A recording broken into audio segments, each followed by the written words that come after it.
Assalamualaikum warahmatullahi wabarakatuh. Perkenalkan kami dari kelompok 4. Di sini kami akan mempresentasikan PPT kami yang berjudul Bersatu dalam Keragaman dan Demokrasi. Sebelum kami mempresentasikan PPT kami, izinkan saya memperkenalkan rekan-rekan saya terlebih dahulu.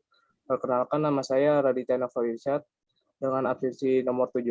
Yang kedua ada Wafa Sayyidah Sulfa dengan nomor absensi 20. Oke, langsung aja kita ke materinya. Pendahuluan.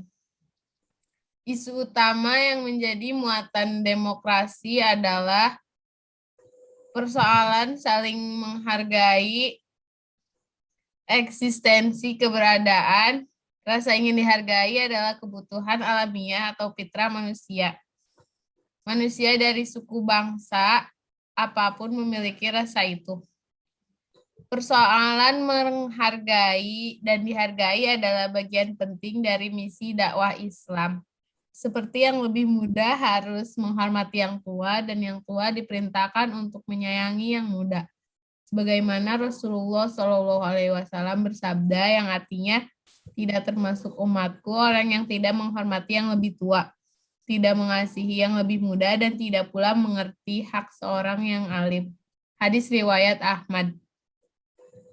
Menurut pandangan para pakar, pemerintahan yang dipimpin Rasulullah SAW dan Khulafaur Rasyidin merupakan pemerintahan yang paling demokratis yang pernah ada di dunia, dengan Piagam Madinah sebagai acuan dalam menata hubungan antar warga masyarakat.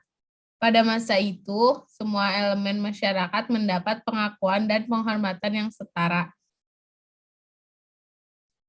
Bersatu dalam keragaman. Perbedaan dan keragaman. Perbedaan dan keragaman merupakan keputusan Allah Subhanahu wa taala dan kehendak Allah Subhanahu wa taala. Karena dari situlah Allah Subhanahu wa taala akan menguji umatnya. Allah Subhanahu wa taala dalam beberapa firman-Nya menganjurkan hal-hal sebagai berikut. Agar sesama masyarakat dunia dan sesama umat beragama saling berlomba-lomba dalam kebajikan dan bukan dalam keburukan, apalagi kekerasan. Perbedaan dan keberagaman. Keragaman terlihat dalam setiap penciptaan binatang dan tumbuhan, hal gaib dan hal nyata.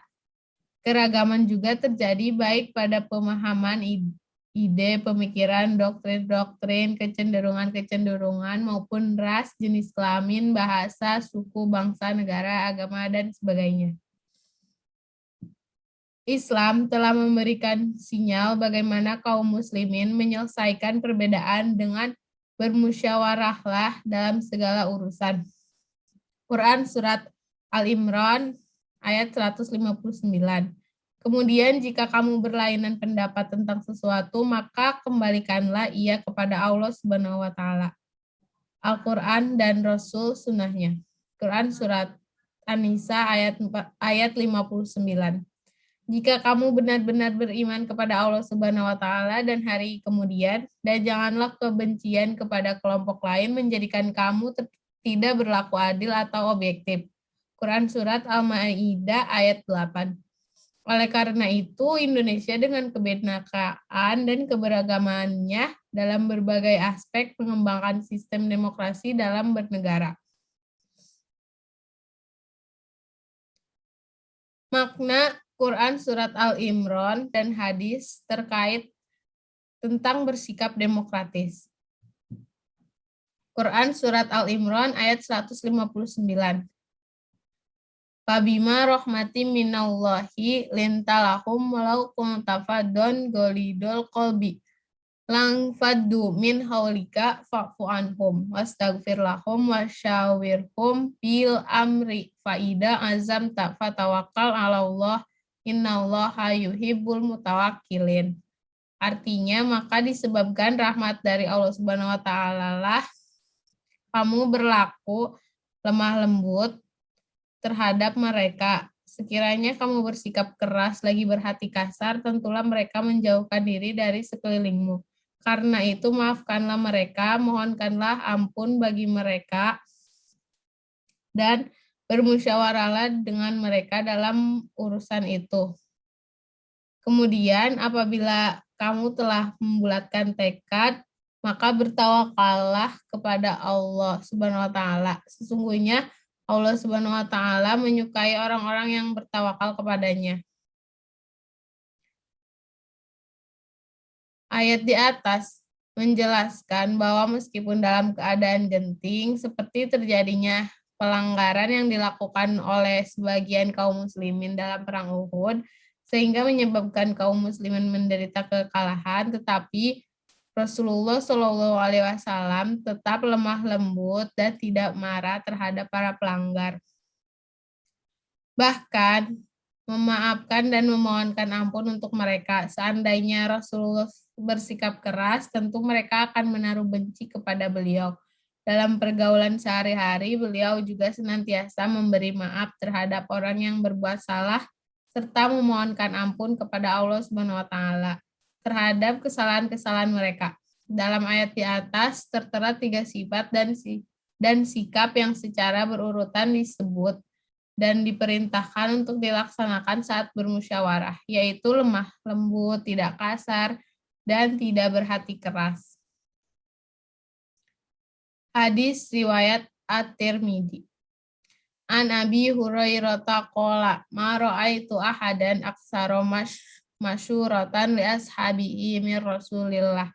Artinya dari Abu Hurairah ia berkata, aku tak pernah melihat seseorang yang lebih sering bermusyawarah dengan para sahabat daripada Rasulullah Shallallahu Alaihi Wasallam.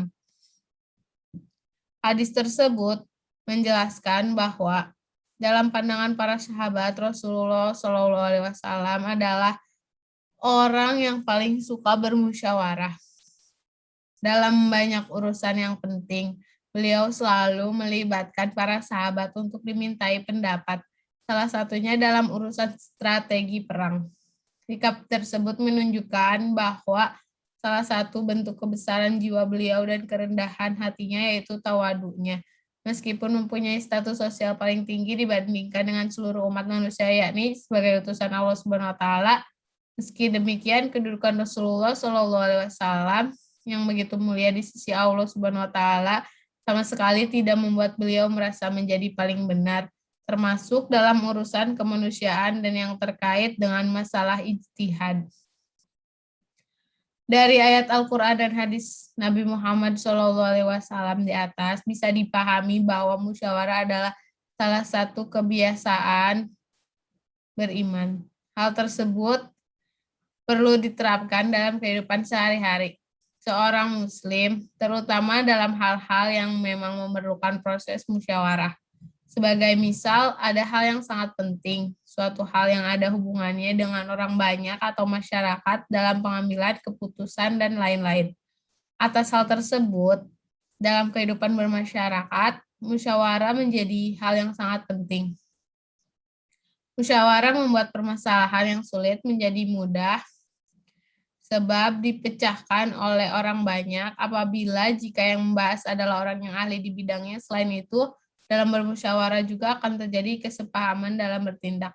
Musyawarah juga mampu menghindari prasangka yang negatif, terutama dalam masalah yang ada hubungannya dengan orang banyak. Terakhir, musyawarah juga mampu melatih diri dalam menerima saran dan kritik dari orang lain. Salah satu kegemaran Rasulullah Shallallahu Alaihi Wasallam, yakni bermusyawarah juga membuat seorang manusia bisa berlatih dalam menghargai pendapat orang lain. Selanjutnya akan dibacakan oleh Radit. Demokrasi dan Surya. Demokrasi. Secara kebahasaan, demokrasi terdiri atas 2 rangkaian kata, yaitu demos, yang berarti rakyat, dan kratos, yang berarti kekuasaan. Demokrasi dipahami sebagai suatu konsep yang berkembang dalam kehidupan politik pemerintah, yang di dalamnya terdapat penolakan terhadap adanya kekuasaan yang terkonsentrasi pada satu orang dan menghendaki peletakan kekuasaan di tangan orang banyak atau rakyat, baik secara langsung maupun dalam perwakilan. Yang kedua ada Surya. Menurut bahasa dalam kamus Mujamakis al-Lugha Syria memiliki dua pengertian, yaitu menampakkan dan memaparkan sesuatu atau mengambil sesuatu.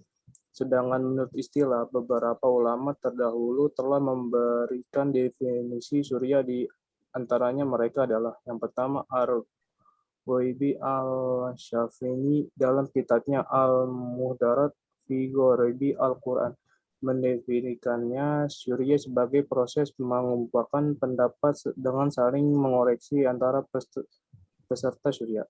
Yang kedua, Ibnu Al-Rabi Al-Maliki dalam Hakam Al-Quran mendefinisikannya dengan berkumpul untuk menerima pendapat atau dalam suatu permasalahan yang pesertanya Syria yang saling mengeluarkan pendapat yang dimiliki.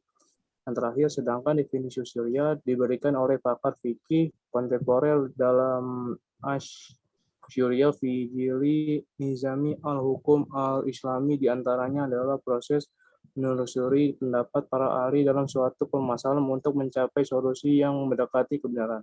Okay, next.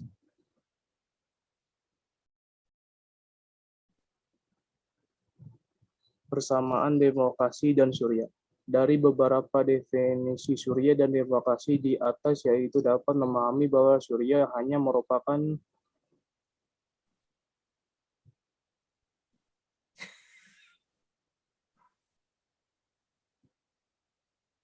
persamaan antara demokrasi dan Syria. Dari beberapa definisi Syria dan demokrasi di atas, yaitu dapat memahami bahwa Syria hanya merupakan mekanisme kebebasan berekspresi dan penyaluran pendapat dengan penuh keterbukaan dan kejujuran. Hal tersebut menjadi pertanda adanya penghargaan terhadap pihak lain. Sementara demokrasi mencakup ruang lingkup yang lebih luas. Demokrasi menyoal nilai-nilai egaliter, penghormatan terhadap potensi individu, penolakan terhadap kekuasaan tirani, dan memberikan kesempatan kepada semua pihak untuk berpartisipasi dalam mengurus pemerintahan. Secara tegas, demokrasi bermain pada wilayah politik. Jika demikian halnya pada suatu sisi, Syria merupakan bagian dari proses demokrasi. Di dalamnya tergantung nilai-nilai yang diusung demokrasi. Okay, next. Pandangan ulama tentang demokrasi. Yang pertama ada Abdul Al-Maududi. Menurut pendapatnya, Islam tidak dikenalkan atau mengenal paham demokrasi yang memberikan kekuasaan besar, bahkan kekuasaan penuh kepada rakyat untuk menetapkan semua hal-hal yang berkaitan dengan roda pemerintahan yang detail maupun skala besar. Yang kedua ada Muhammad Iqbal. Menurut beliau, demokrasi yang merupakan kekuasaan dari rakyat, oleh rakyat, dan untuk rakyat telah mengabaikan keberadaan agama. Parlemen sebagai salah satu pilar demokrasi dapat saja menetapkan hukum bertentangan dengan nilai agama kedua anggotanya menghendaki. Karena menurut Iqbal, Islam tidak dapat menerima model demokrasi Barat yang telah kehilangan basis moral dan spiritual. Yang ketiga ada Muhammad Imroh. Menurut Imroh, Islam tidak menerima demokrasi secara mutlak dan juga tidak menolak secara mutlak.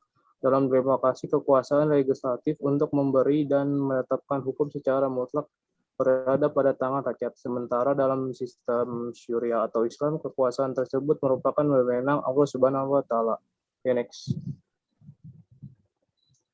Yang keempat ada Yusuf Al-Qadrawi. Al-Qadrawi berpendapat bahwa substansi demokrasi adalah sejalan dengan agama Islam. Hal ini kita dapat beberapa hal, yaitu sebagai berikut. Yang pertama, dalam demokrasi, proses pemilihan melibatkan banyak orang untuk mengangkat seorang kandidat yang berhak memimpin dan mengurus keadaan mereka. Yang kedua, usaha setiap rakyat untuk meluruskan penguasa yang tirani juga sejalan dengan Islam. Ketiga, pemilihan umum termasuk jenis pemberi saksi. Empat, penetapan hukum yang berdasarkan suara mayoritas juga tidak bertentangan dengan prinsip Islam. Yang kelima, kebebasan mengeluarkan pendapat.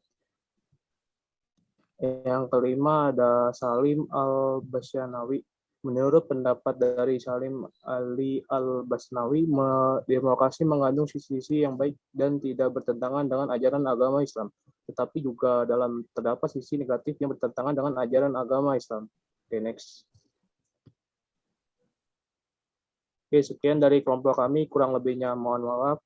Wabillahi taufiq wal hidayah. Wassalamualaikum warahmatullahi wabarakatuh. Wabarakatuh.